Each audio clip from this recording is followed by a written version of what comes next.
Сәлем достар, менің каналыма қош келдіңіздер. Сіздермен бірге мен Аюм. Бүгін сіздермен қамыры жұмсақ хачапуридің оригинал рецептісімен бөлісетін боламын.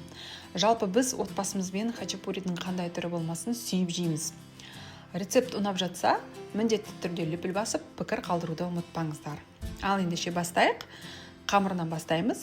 Бізге қамырына ұн, жылы сүт пен су, ашытқы, сапасы жоғары сары май, жұмыртқа, қант және тұз қажет.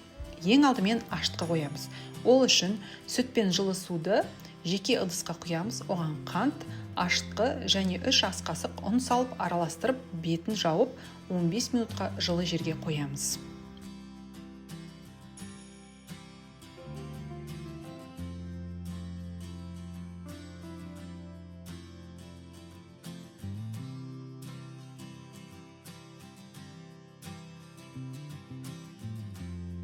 Мінекей, ашытқымыз дайын. Енді үстіне бір жұмыртқаны, еріген сары майды, ұнымызды және тұзымызды салып қамыр илейміз. Тұзды осы кезде қосқан дұрыс. Ұнды міндетті түрде електен өткізіп салыңыздар.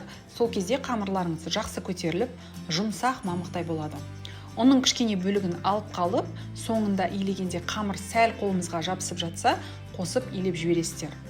Қамырымыздың иі қанғанша илеп, ыдысымызға салып, бетін жауып, жылы жерге 1-1,5 сағатқа көтерілгенше қоямыз.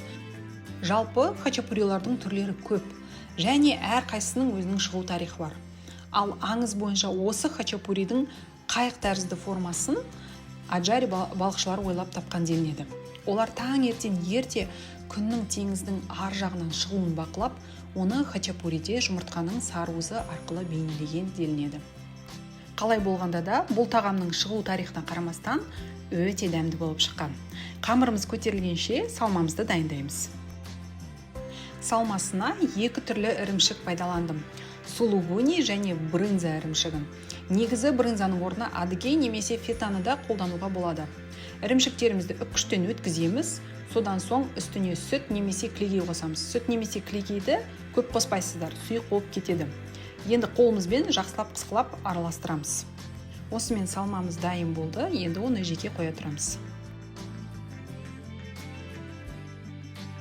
Мінекей, қамырымыз 2 есе ұлғайып көтерілді. Өте жұмсақ және қолға жабыспайды. Жалпы қамырды 3-ке теңдей бөліп жасасаңыздар болады. Онда кішірек 3 хачапури шығады. Мен 2-ге бөліп үлкен 2 хачапури жасадым. Салмамызды да дәл осылай теңдей бөліп аламыз. Енді қамырымызды сопақ етіп жаямыз. Екі жағынан видеода көрсетілгендей салмамыздың кішкене бөлігін салып шығамыз. Енді видеода көрсетілгендей қамырымыздың жан жағын түйіп жауып, қайықтың формасын келтіреміз. Ортасын ашық қалдырамыз. Ортасына қалған салмамызды саламыз. Екінші қамырымызды дәл осылай жасап аламыз. Енді дайын болған хачапуриларымызды қызып тұрған 200 градус пеште конвекциясыз асты үсті режимде 15-20 минут пісіреміз. Яғни жалпы қызарғанша пісіреміз. Хачапуриді қалай пісіреміз? Пешімізге 1 стакан қайнаған суды противенмен бірге астына қойып пісіреміз. Яғни суды противеннің астына қоямыз. Буға пісіреміз. Енді хачапурийіміз піскенше жұмыртқаны дайындаймыз. Жұмыртқаның ағы мен сарысын жеке бөліп аламыз. Жалпы хачапури по-аджарскийдің ортасына жұмыртқаның сарысын қояды. Мен біреуіне ғана қойып көрсетемін, себебі балаларым жұмыртқамен жемейді.